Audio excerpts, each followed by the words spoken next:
Imagine you join a great brand and your manager makes your life difficult. You probably will leave. I don't think we invest enough in getting to understand our people. Companies that have cracked this code of manager-mentee relationship have actually done very well. Sometimes we draw too hard a line between workplace and homes. Organizations have to try and dilute that line because ultimately the subject of organization behavior is all about trying to understand people. If you start treating your team members and your team in a certain way, people will follow if results show. So, very good morning to one and all present here.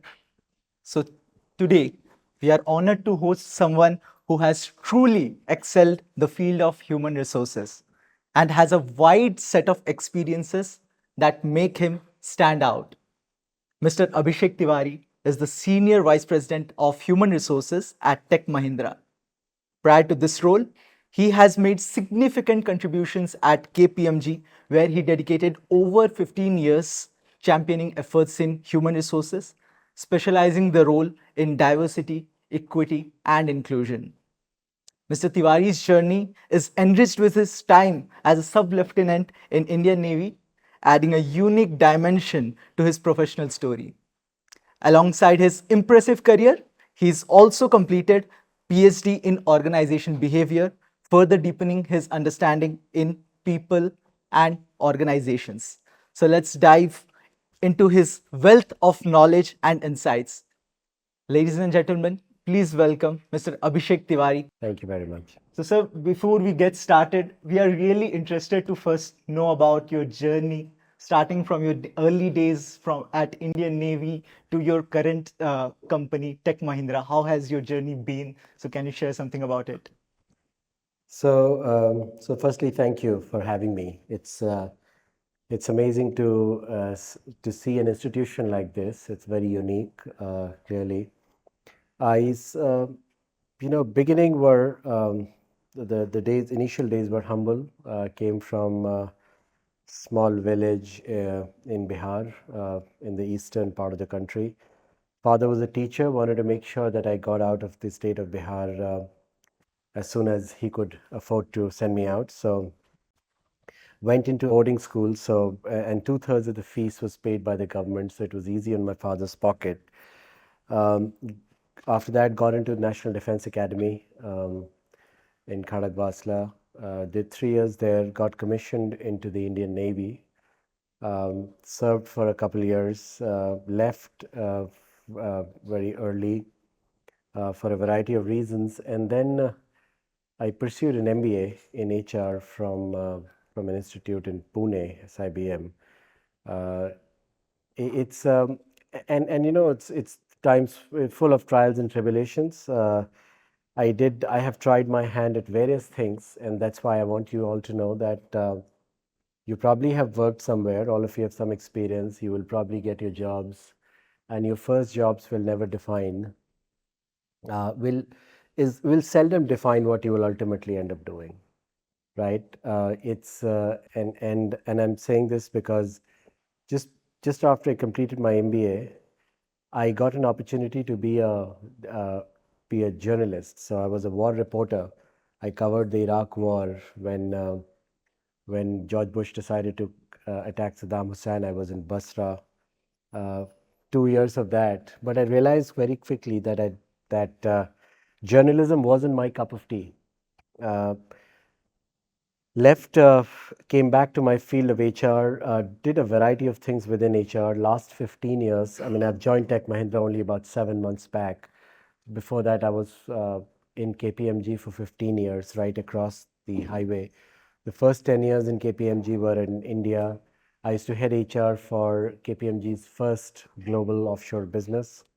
And then ultimately, I went to the US. KPMG sent me to the US to head HR for the North American advisory practice, which was about a $6 billion business, 20,000 people. Very different from what we have here, but so it's been a very interesting, rewarding, fulfilling journey, but certainly not bereft of its own challenges and trials and tribulations, like I said. Great, sir. It's really exciting to know about your journey. You have you have literally been at various sectors and have experienced many things. So Right. let's go ahead. And you, as you mentioned, you have joined Tech Mahindra just 7 months back. So Yes. what are your like initial impressions about the company, and what's that one thing which energizes you at this current role? So Tech Mahindra, one needs to be. I mean, KPMG is a great company, truly Of global, course. multinational, um, and Tech Mahindra is the Indian multinational. So uh, global in every aspect.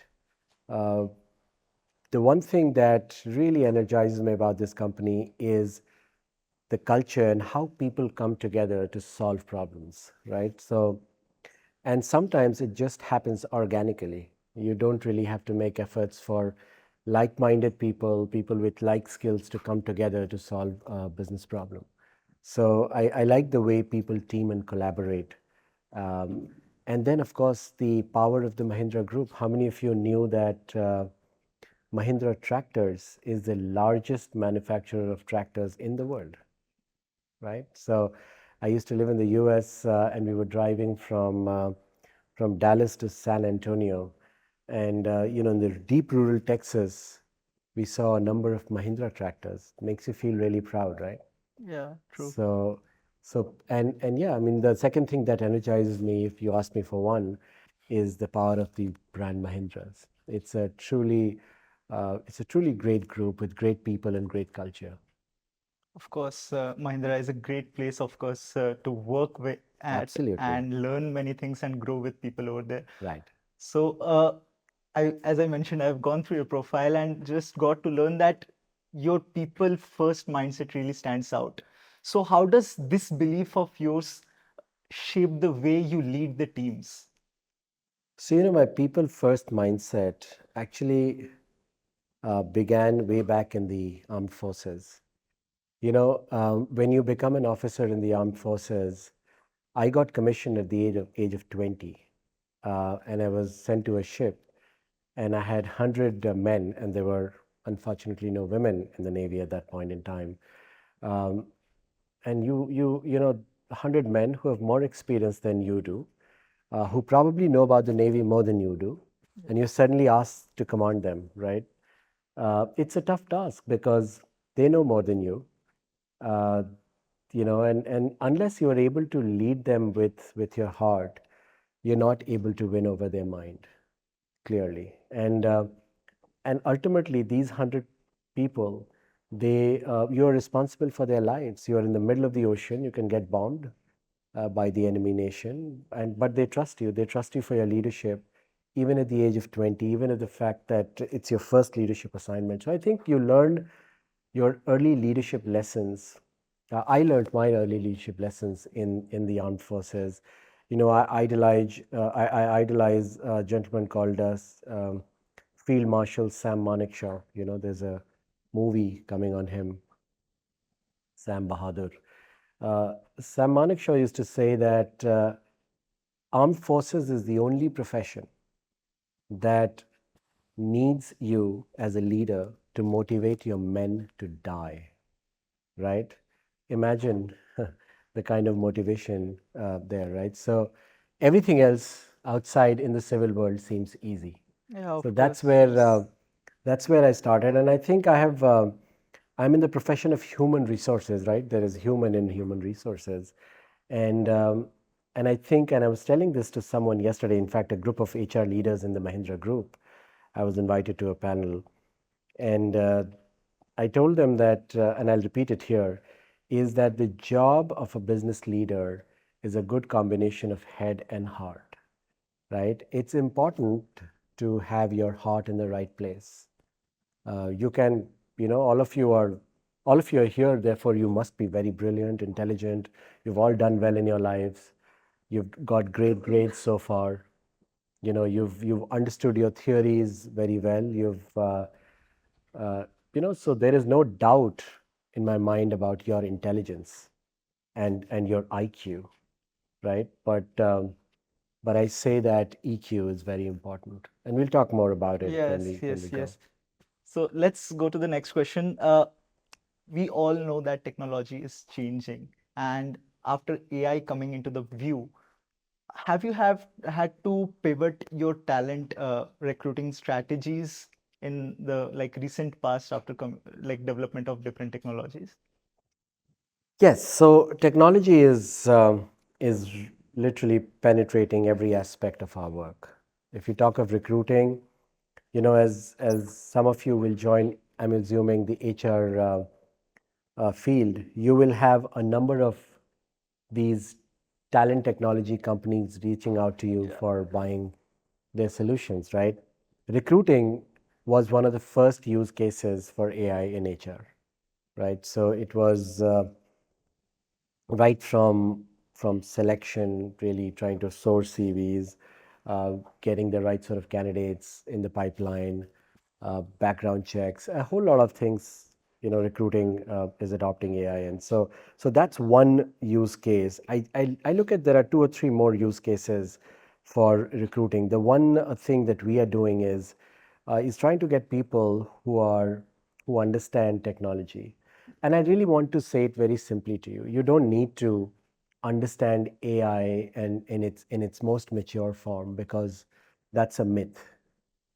What the people we need are the people who understand technology, who, for the lack of a better word, love technology, adaptable to technology, are flexible to learn newer and adopt to newer technologies. So I think that mindset, that learner mindset, is the kind of people we are hiring, because we understand there are no experts in the area and everybody is a developing expert. All of us are developing experts when it comes to some of these newer technologies. So that's that. And the third piece of third part of your answer, of my answer, is that we are developing people internally.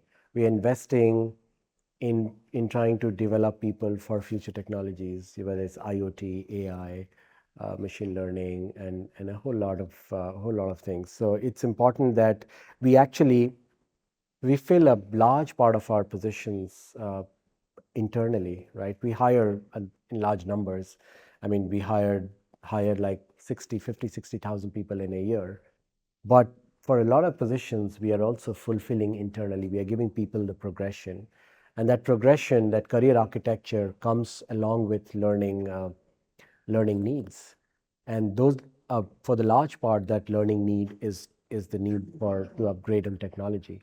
So we are investing a lot of our dollars in trying to prepare people for future, because that's one thing that all of you as future recruits want in a company. You want, amongst other things, you want opportunities to learn, and organizations that don't provide it sort of fall behind. So that's my three-pronged answer to your question.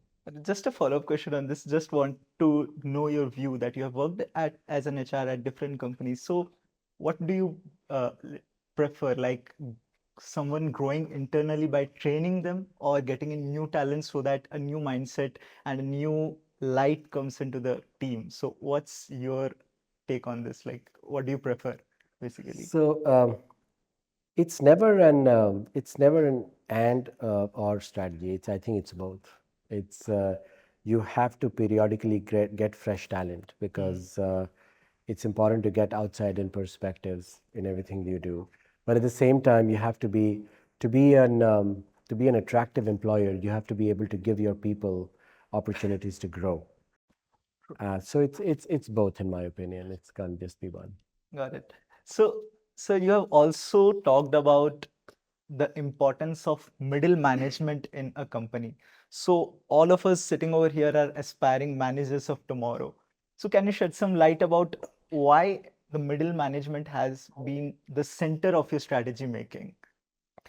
It's a question I'm very passionate about. Okay. It's because ultimately, have you heard people join companies and leave managers? Yeah. Yeah, people join a brand, Yeah. but imagine you join a great brand and your manager makes your life difficult. You probably will leave or find another opportunity within the same organization. So the role of manager, and I think I need you to pay attention on this, because You are all going to lead people very shortly, and the expectations of from your managers actually, um, what people are expecting at the very forefront is for for you to understand them as people. I don't think we invest enough in getting to understand our people, and companies that have cracked this code of manager mentee relationship have actually done very well, right? Because managers are literally bearing the load of the company.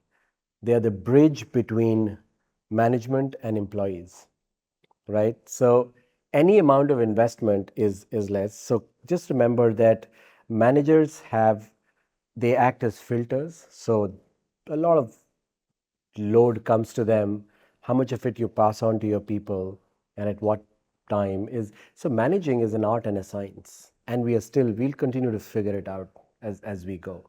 So so the middle management cadre, in my opinion, is the one that needs most management focus, because a number of them will ultimately become the management of the company, right? So I'm very passionate about the topic.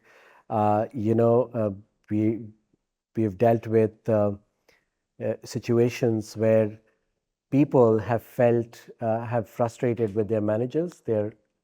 And ultimately, you know, the only respite is to escalate it to the highest authority, because managers are not able to do well with people management. So it's an art and a science.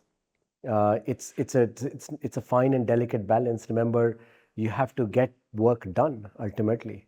So you can't be all soft and not expecting people to work. That's not acceptable as well. That's why I call it an art and a science, and it's a fine balance, and it's a great job to be in. It's your first, and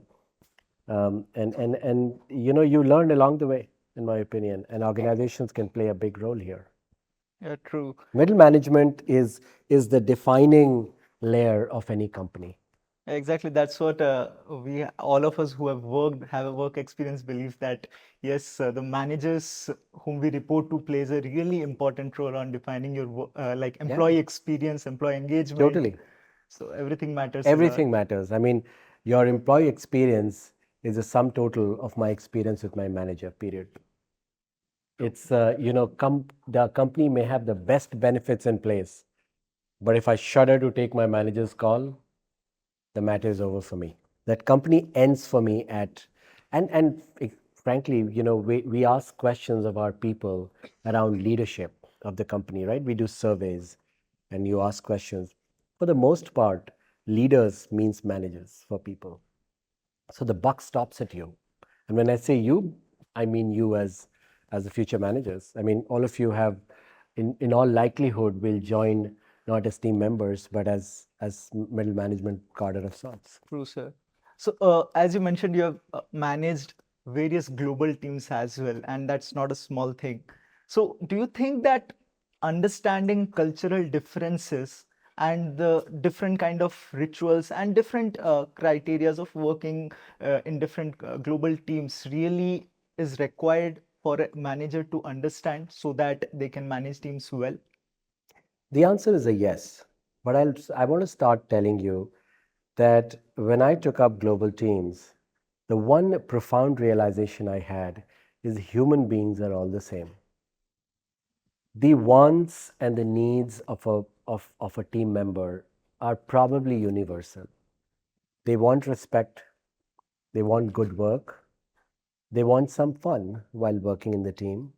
And those three requirements are universal requirements, whichever race you come from, whichever culture you come from, right? So, so with that understanding, of course, there are culture nuances to managing teams. So one example I want to give you is when I moved to the US, I had moved laterally, so I had a team of about 40 people across US, Canada, and South America. And you know, we used to have a WhatsApp group here in India for all team members. Of course, rules are defined when it's a work WhatsApp group. People would share, you know, once in a while they'll wish each other birthday. Some jokes are shared, jokes that are acceptable. So there's general fun, right? I mean, this it's connectivity, and of course, you share some some unclassified information around work as well. When I went to the US and I tried, first of all, not many people use WhatsApp in the US. So that was my first understanding. And then, second, you're actually infringing on their privacy by creating a group without their permission, right? So it's probably true here as well, but we take some of that for granted. Um, but there, it was my first. I mean, and then I realized that I have to find different ways to interact with people. I mean, a WhatsApp group is an easy way to just kind of get the bonding going, although it's one of many ways. But that was a quick understanding that people really respect their sense of privacy. It's calling people on weekends, sending mails on weekends was a no. I mean, in here we don't bother and we send. I mean, and now I've learned some of those good things, and people wonder here in Mahindra why I don't send mails on weekends, right? Because that's a good learning. I'll probably carry it for a lifetime. So those are cultural nuances. Japan people need a lot of respect, right? You have to you have to add a son to their name. It's because the respect is a societal requirement, right? So that's yeah, some of those things first, and you continue to learn. There is never an ending to some of these learnings. Yeah, this is some kind of we have learned about change management. Yeah. So this is a change which you are trying to drive Right. while being at different places. And I can completely feel you how Yeah. not having WhatsApp in US, not people not using it. So of course your strategy would have I'm sure the changed. class is on a WhatsApp group, right?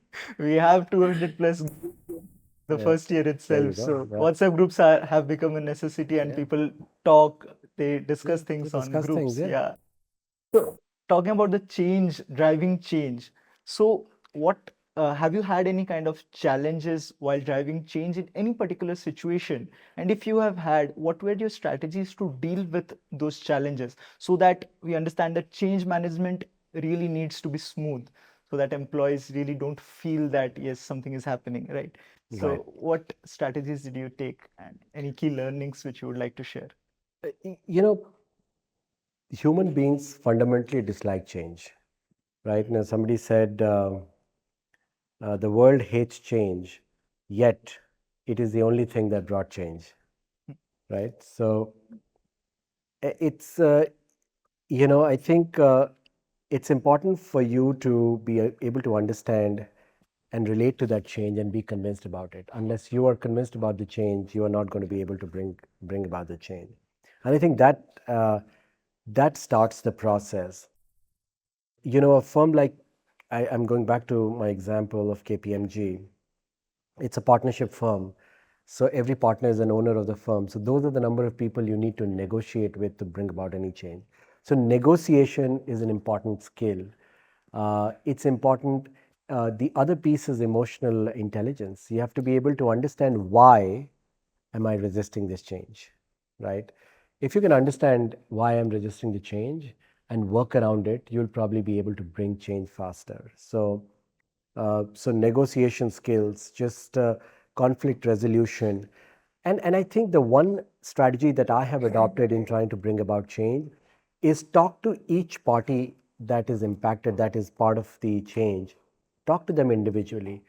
Really look them in the eye and talk to them about why are they resisting this change, how can I help, and how can she, and I work together to make this change happen for the larger good. And that larger good, in the end, I'll say is important. There has to be something in it for everyone, right? And you have to be able to recognize it and convince the person about it. So, to the to most reasonable people, change is easy to drive with. There will always be elements where where you have to work harder, and that's where your conflict resolution skills, your negotiation skills will come to play. But I think if you can manage to so before you go to a group for change, I think talk to people, individuals of the group. That really helps. If you can convert 60-70% people, when you go back to the group, those 60-70% people will take your side and help you push it to the rest. be some percentage of people who wouldn't Well, be yeah, accepting at start. So yeah, it's the task of the yeah. team leader as well as the people who have already convinced to Bring make more them. people Yeah, to your side as you go along. Yeah. got it. So, yeah. So, any suggestions for all the aspiring managers here? Basic key skills which every manager should possess themselves or should improve or build in the coming years so that they can lead an organization well and can create an impact. Any key skills suggestions? The one thing I've learned over the years, and I'll give you a few pointers here, but the first thing I want to say is that you've got to learn to love data, right? And the when I say data, not the obvious parts of data, but unobvious parts of data. Data tells you something, and everybody can read a dashboard and tell you, okay, trend is declining, increasing. But there are two or three layers to that trend. Why is that trend happening? And therefore, why is that? And why is that, right? I mean, attrition is a classic example for HR professionals, right? You look at attrition data and you know that things are going up or down.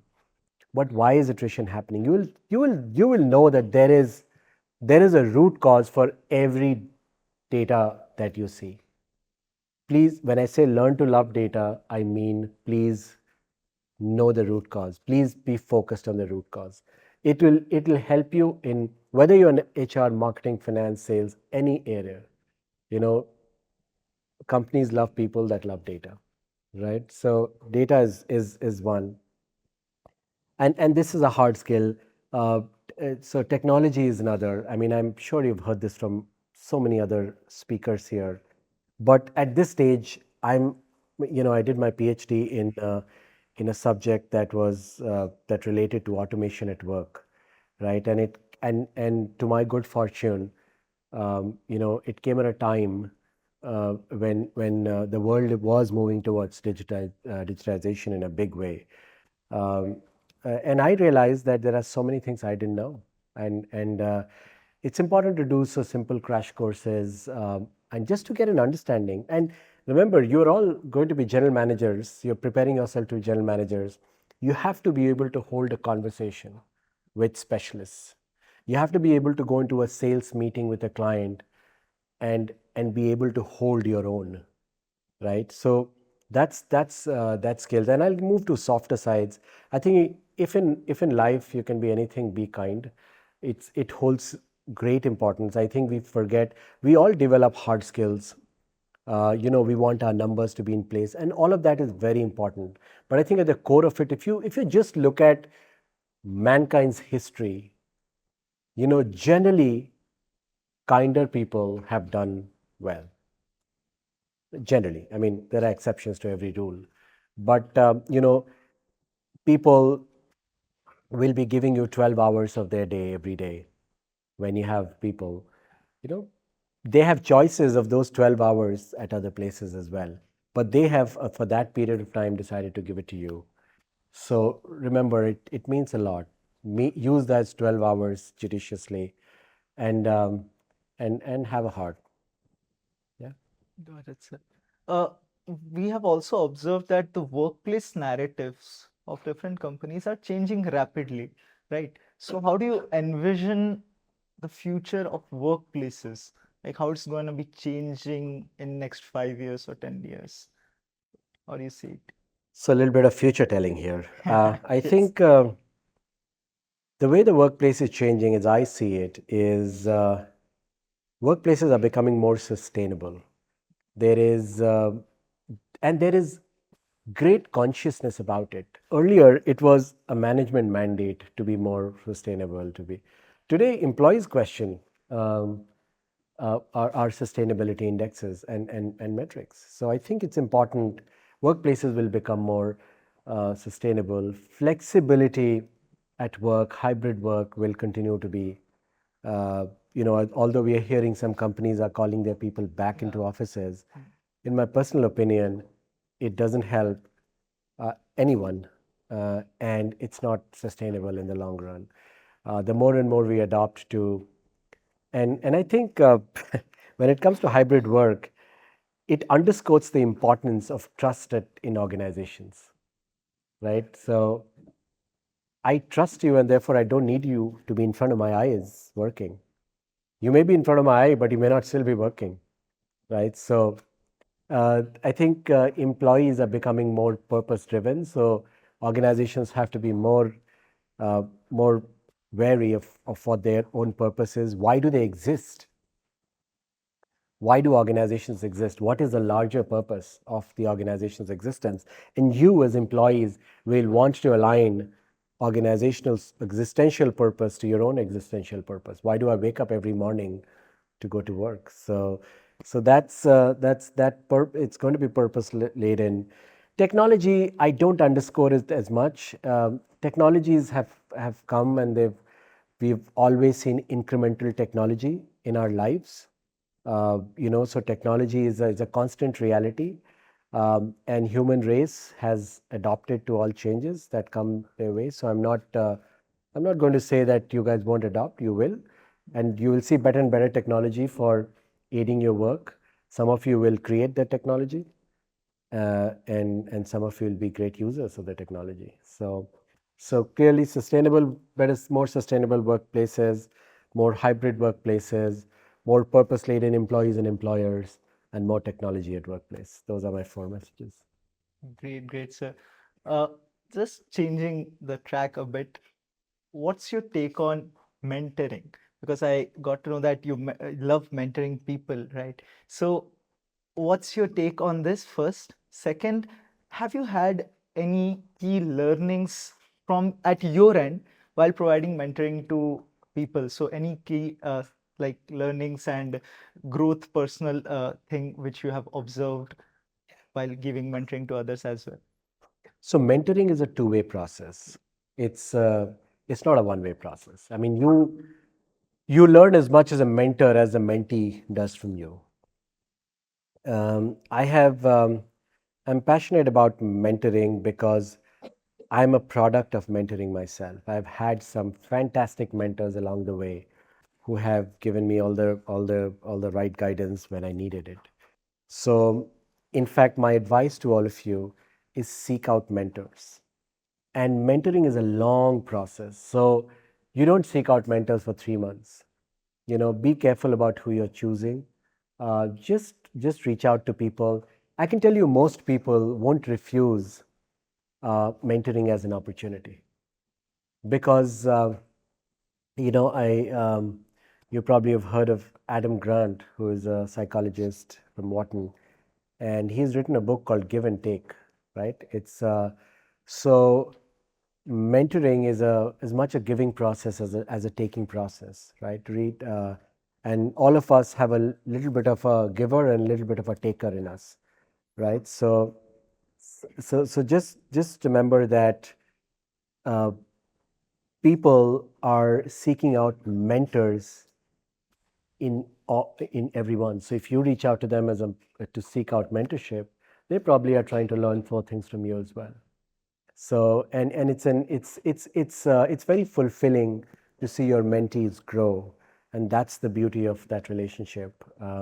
It's a long drawn process, so don't seek out any benefits just like in 3 months' time. But and expand your networks. And tomorrow, when you have the opportunity to mentor people, and somebody reaches out to you on LinkedIn seeking your mentorship, you should try and say yes. Make time for it. And time is never an excuse, in my opinion. You can make time for things you want to do. Yeah, I read that mentoring is just like nurturing a garden. Yeah. Like you first put in the seed, then nurture it, and once Yes. the plants are grown, it feels It proud for feels, the yeah, gardener it, as it well. So it's does. just like for the mentor. Totally does. Yes. So before going forward to the next fun round, I just want you to This was if fun too, by the way. yeah, so we have another more So, fun like yeah. round ahead. Yeah. So any key learnings of which we didn't discuss right now, or key advice which you want to share with all of us, which will help us grow in future? I think the one thing that we forget often is workplaces are nothing but extensions of the society. They are a representation of the society, right? I mean, we live in a society, and we live. I mean, sometimes we draw too hard a line between workplace and homes and our world outside of workplace. Organizations have to try and dilute that line, and because ultimately, the subject of organization behavior is all about trying to understand people. So there are very few chances that I'll be a different individual at home and a very different individual at work. Although a lot of people tell me that at home he's completely different, right? So, but that's not true for the most part. I'm saying this as a behavioral scientist and somebody who studied behavioral science. So go into the in the workplace as change agents. Remember, as a manager, and I'm assuming all of you will go around that layer of management cadre, middle management cadre, you have a huge responsibility. Um, but take it easy. That responsibility is not a very complex one, and you can make changes. I mean, if you start treating your team members and your team in a certain way, people will follow if results show, right? So I do want to wish you luck. I think I told you a number of things, almost like an Indian curry. It's But all of us have learned a lot from you today about your journey. You have spent a really good time on different sectors, so it's obviously many good learnings for yeah, all of no, I'm us. I'm hoping this time was worth it, as much as it was for me, because for me as well, it's a learning opportunity. Your questions are my learning opportunity, right? So sometimes I don't think hard enough about the questions you asked, so it's good to pause and reflect on some of your Yes. questions. So let's move towards the next round, which is a fun round, like Okay. more fun I round. don't I don't Yeah. So it's a rapid fire round. I don't do well at rapid fires, by the way. So Let's give it a shot. I I'm yeah, okay. You just need to answer it fast. That's the only rule, ground rule here. So the first question: early bird or night owl? I'm totally an early bird. I wake up at about 4:45. So I'm learning the game of golf these days. Oh, So I great. tee off at about 5:45 every day. Thankfully, I have a golf course right next to my home. So I'm learning. So it's the motivation is hard enough for me to wake up at 4:45. Great. So Any favorite book of yours? I love Adam Grant as a writer. So Give and Take is one of my favorites. One tech gadget you can't live without. My phone, actually, I spend a lot of time, and iPhone keeps warning you, right? You're spending too much time. Yeah. Okay. One skill every professional should have. One skill. Kindness. Just kindness. A leader you admire. Sam Manekshaw. Sorry. Field Marshal Sam Manekshaw. Okay. Great. SHFJ Manekshaw. Great. Work from home or office? Both. Choose if you had to choose one. Work from home. Okay. Yeah, you're just more productive. Okay. Best city you have ever lived in? Um, I think it was a small town in New Jersey called Allendale. Great. Yeah. Most used app in your phone? Outlook. It's for all the It's corporate. yeah. Yeah. One thing which you would like to learn and improve? I'd like to learn coding. I don't know how to code. I would love to make an app someday. So yeah, I think that's one skill I miss in my life sorely. Great. So, first of all, really great thanks to you for coming to our campus and sharing your valuable insights with everyone. I It appreciate was it. really great.